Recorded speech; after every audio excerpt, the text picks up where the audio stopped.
Tuhan Yesus Kristus menurut Markus. Dimuliakanlah Tuhan. Pada suatu hari Yesus yang bangkit dari antara orang mati menampakkan diri pada 11 murid dan berkata kepada mereka, "Pergilah ke seluruh dunia, beritakanlah Injil kepada segala makhluk. Siapa yang percaya yang dibaptis akan diselamatkan, tetapi siapa yang tidak percaya akan dihukum. Tanda-tanda ini akan menyertai orang-orang percaya. Mereka akan mengusir setan demi namaku. Mereka akan berbicara dalam bahasa-bahasa yang baru bagi mereka. Mereka akan memegang ular dan sekalipun minum racun maut, mereka tidak akan mendapat celaka. Mereka akan meletakkan tangan atas orang sakit dan orang itu akan sembuh. Sudah berkata demikian, berkatalah kepada mereka, terangkatlah Tuhan naik ke surga dan duduk di sebelah kanan Allah. Maka pergilah para murid memberitakan Injil ke segala penjuru, dan Tuhan turut bekerja meneguhkan firman itu dengan tanda-tanda yang menyertainya. Demikianlah Injil Tuhan. Terpujilah Kristus. Silakan.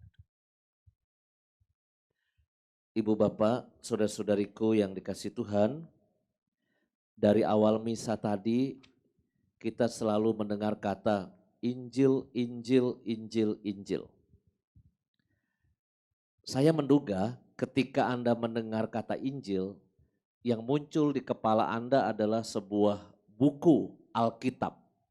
Ya, Injil, wartakanlah Injil, berarti kita ngangkat-ngangkat buku Alkitab kita, Matius, Markus, Lukas, Yohanes. Tapi yang di kepala saya, mewartakan Injil bukan pertama-tama mengangkat buku Matius, Markus, Lukas, Yohanes dan ingin membaptis orang. Yang di kepala saya adalah mewartakan Injil, arti dasar dari Injil, yaitu euangelion, yang artinya kabar baik. Jadi ketika Anda membawa kabar baik buat orang lain, itu Anda mewartakan Injil. Kalau Anda mewartakan hoax, Anda bukan mewartakan kabar dari Tuhan. Anda pembawa kabar bohong, pembawa kabar yang menyesatkan. Hari apa itu ya? Saya dapat hoax. Romo Justinus Ardianto kecelakaan mobil. Padahal saya lagi makan sate kambing di Sentul. Sekretariat saya, Wisma Samadi, heboh. Ngomongnya juga hati-hati. Romo udah sampai di rumah sakit Sentra Medica. Sentra Medica itu yang di Cibinong. Karena saya memang lagi ada pemberkatan di rumah sakit itu. Setelah di rumah sakit saya diajak ke Sentul makan sate kambing. Lagi enak-enak makan sate kambing, saya dapat hoax saya kecelakaan lalu lintas. Tapi ya biarkan itu menjadi tanda bahwa saya panjang umur, itu dalam pikiran saya. Tapi kan hoax itu pating seliweran, ya. Orang itu kayaknya senang membuat kabar bohong, kabar yang belum jelas, seakan-akan itu kabar penting, tapi padahal itu menyesatkan. Padahal hari ini kita diajak untuk memberi kabar baik pada orang lain. Kabar baik itu misalnya begini, Mas Budi nih keyboard kita saya udah kenal. Mas Budi, nanti malam tahun baru ke tempat saya ya, kita makan-makan. Nah itu kabar baik. Saya mewartakan Injil kepada Mas Budi, membawa kabar baik, bukan membawa kabar buruk. Ya. Nah ini saya kira harus kita latih, hal-hal kecil. Kepada mama Anda yang mungkin kesepian di rumah, "Mah, aku besok pulang ya, mama mau dibawain makanan apa?" Berarti Anda membawa kabar baik untuk mama Anda yang sedang kesepian. Mungkin juga bisa kepada orang-orang yang sedang uh, menghadapi kesulitan ekonomi, besok bingung mau makan apa. Mau aku kirimin nasi padang bineka, mau? Ya. Ketika, oh oke, siap. Nah itu Anda membawa kabar baik ya. Jadi itu hidup itu harus begitu Bapak Ibu, membawa kabar baik. Ini level yang paling basic tentang membawa kabar baik. Jangan berpikir muluk-muluk dulu Anda membaptis orang. Kalau dari mulut Anda masih keluarnya kata-kata pahit, ya, nyinyir, bohong, itu Anda belum cocok jadi pembawa kabar baik. Kan ada orang-orang yang memang terlahir wajah bibirnya itu letter U kebalik begini nih. Itu kalau di film Doraemon namanya Suneo. Mecucu mulutnya, kalau orang Jawa bilang mecucu. Atau kalau kata minyak itu bimoli, bibir monyong 5 senti. Kayaknya kalau dia ngomong tuh kayak pahit mulu, marah-marah, pahit, menyakitkan gitu. Tapi sebaliknya ada orang yang kalau sama dia datang itu kayaknya happy. Kayaknya kalau ada dia itu semua persoalan beres. Pokoknya gembira, bahagia, pokoknya tenang aja kalau ada dia. Ya. Berarti hidup Anda secara dasariah itu sudah mewartakan Injil. Ini yang paling basic yang mau saya katakan. Sekarang level berikutnya. Kita mewartakan Injil supaya orang dibaptis. Ya. Cara orang mengenal Tuhan menurut saya sampai dibaptis mengikuti Tuhan Yesus itu kadangkala caranya beda-beda. Aku termasuk baptisan sejak lahir. Lahir 2 bulan kemudian itu saya dibaptis. Tapi mungkin sebagian dari Anda itu baptisannya baptisan sudah besar, sudah dewasa. Aku menyebut diri saya ini baptisan merem atau baptisan apa boleh buat. Enggak minta tiba-tiba abrakadabra ayo jadi Katolik. Itu warisan iman dari orang tua. Tapi Anda kan ada yang mintanya itu ketika SMP, SMA, kuliah, kerja, nikah, baru Anda sadar aku ingin mengikuti Tuhan. Dan itu kisahnya pasti lebih menarik kisah Anda daripada kisah saya. Kalau kisah saya kan cuma tidur, dibaptis, jadi Katolik. Kalau bapak saya itu menjadi Katolik gara-gara pengen dapetin ibu saya. Aslinya dia itu anak kiai di Magelang, bapak saya itu. Tapi mungkin ibu saya sok kecakepan gitu ya. Ibu saya bilang, oh kalau mau nikah sama aku, you harus belajar agama Katolik. Kalau baptis baru pacaran sama aku. Tapi untung itu lelaki nurut loh digituin. Karena kalau nggak nurut di dunia ini tidak ada Romo Justinus Ardianto. Nggak ada lah. Kalau ibu saya nikah sama orang lain nggak ada genetik bapak saya sama ibu saya ketemu lahirlah saya nggak ada gitu ya. Jadi ada orang yang karena kawin. Ada juga nih ada encim-encim, encim-encim tahu ya pacarnya encek-encek ya. Encim-encim di depan gereja Toasebio, Glodok, jualan otak-otak. Dia agamanya mungkin awalnya itu keyakinan orang tua lah ya, Chinese kuno, tradisi Chinese gitu. Lama-lama dia awalnya dagang otak-otak di pinggir jalan. Tapi lalu besok ya minggu berikutnya gitu dia ngelihat kok orang pada rame masuk gereja ngapain ya. Dia lalu pindah meja, mejanya itu ngadep ke dalam gereja. Tapi masih di luar pagar. Sebulan kemudian dia minta pembantunya jaga jualan, dia pengen duduk di dalam. Nggak lama lagi dia tanya-tanya, kalau mau ikut jadi orang Katolik bagaimana sih? Oh harus belajar, akhirnya dia belajar, dibaptis, rajin ikut aktivitas di lingkungan, konon sekarang ya dia pernah menjadi wakil ketua dewan paroki di paroki itu. Dan semua orang tahu aslinya dia tukang otak-otak depan gereja. Tapi lihat ya cara orang mengenal Tuhan itu prosesnya macam-macam. Ada satu lagi saya ceritain. 2 bisnismen.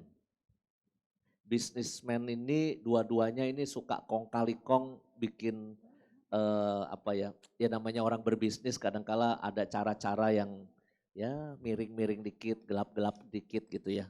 Nah, yang satu nih orang Katolik, yang satu belum punya agama. Ya. Pada masa tuanya yang nggak punya agama ini tanya sama yang Katolik, bro, Ini kita nih kan mau mati ya bro ya. Masa gue gak punya agama sih mau mati. Baiknya gue ikut agama yang mana ya? Ikut Katolik kayak lu atau ikut gereja Protestan? Kata si yang belum punya agama. Oh gampang, kata si, ini padahal nih yang Katolik juga malas ke gereja nih sebetulnya. Cuma ketika dia tanya gitu, oh gampang, dia sotoy gitu ya. Oh gampang, gimana? Lu tinggal pilih, ada bedanya begini. Kalau lu masuk gereja Protestan, nanti kita mati ya, lu langsung ditimbang, dihakimi oleh Tuhan. Beratan mana? Dosanya sama baiknya. Kalau dosanya lebih berat, langsung masuk neraka. Jadi langsung penghakiman gitu. Ditimbang begitu, dihakimi, diadili. Terus kalau yang Katolik, oh Katolik enak. Ada fasilitas api penyucian. Jadi kalau kita dosa berat nih ya, belum tentu langsung masuk neraka. Kata si orang Katolik yang promosi tentang gereja Katolik nih, ini kan marketingnya pinter sekali dia nih. Oh ada api penyucian, kita akan didoain oleh keluarga kita dari dunia. Terus para malaikat juga doain kita. Terus kita diudek-udek, dibersihin. Wah diudek-udek kata dia. Pokoknya dibersihkan di api penyucian, nanti kalau udah bersih baru kita masuk surga. Jadi kita bisa ada kesempatan masuk surga. Kan kita kan sama-sama tahu nih bisnis kita agak-agak kotor dikit. Ya, jadi mereka berdua udah saling sama-sama tahu nih bisnisnya kotor. Oh, ya udahlah, kayaknya gue mendingan yang Katolik aja. Ada fasilitas pembersihan setelah mati gitu. Akhirnya orang itu minta dibaptis jadi Katolik, walaupun motivasinya cuma segitu ya. Tapi ya it's okay. Nanti dalam perjalanan waktu dibersihkan, dimurnikan dan seterusnya. Bapak Ibu, pada akhirnya kita harus merenungkan ya. Hari ini pesta Santo Fransiskus Xaverius, saya kira kita harus merenungkan rahmat baptisan yang sudah kita terima. Romo Haji Prabowo itu cerita waktu dia tugas di Badau, Kalimantan. Kenapa orang Dayak banyak yang memilih Katolik ya. Itu ternyata ada sebabnya. Ketika datang seorang misionaris dari Belanda, badannya gendut ya, kebanyakan minum wine gitu kan. Orang-orang Belanda itu kan suka minum wine.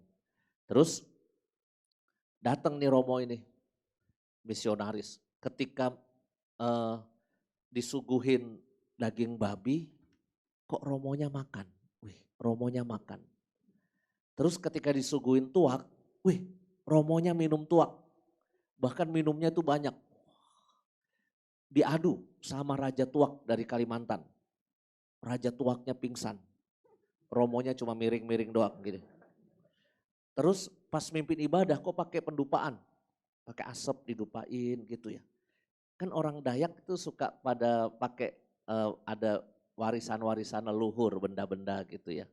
Nah, lalu orang Dayak mulai berkata begini, oh ini dia agama yang cocok sama kita. Masih boleh minum tuak, masih boleh makan daging babi, dan masih boleh pendupaan benda-benda rohani, pendupaan. Maka kita ikutin, inilah dewa kita yang sejati. Kata mereka begitu. Padahal Romonya ya sambil mabok gini gitu kan, minum tuak. Tapi itu kisah dari Romo Haji tentang bagaimana banyak orang mengikuti Tuhan. Mungkin awalnya itu enggak sedalam yang kita pikirkan ya. Maka ini penting untuk kita catat juga seberapa kita makin dalam mengikuti Tuhan. Terakhir saya ingin mengatakan satu hal. Paus Fransiskus mengatakan begini, evangelisasi baru, penginjilan gaya baru, itu bukan lagi pertama-tama kita narik-narik orang di luar gereja, kita tarik-tarik ke dalam gereja. No, ya. Kalau dulu penginjilan yang lama adalah kita pengen membaptis orang sebanyak-banyaknya. Kita tarik mereka yang belum mengenal Tuhan supaya dibaptis, ya. Itu penginjilan gaya lama. Penginjilan gaya baru, kata Paus Fransiskus, kita yang sudah ada di dalam gereja, justru kita harus pergi keluar. Berani bertetangga, ya. Berani aktif dalam sosial kemasyarakatan. Berani ikut terlibat dalam politik. ya. Menolong orang-orang tanpa memandang agama apapun. Itu namanya penginjilan. Itu namanya new evangelization. Karena kalau enggak, kita terjebak pada pemikiran yang sempit penginjilan. Yaitu kita ngacung-ngacungin Injil supaya orang dibaptis, lalu itulah seakan-akan itu arti satu-satunya. Arti lain dari penginjilan adalah mari kita terlibat di tengah masyarakat. Bukan untuk membaptis, bukan. Tapi untuk mewartakan kabar baik.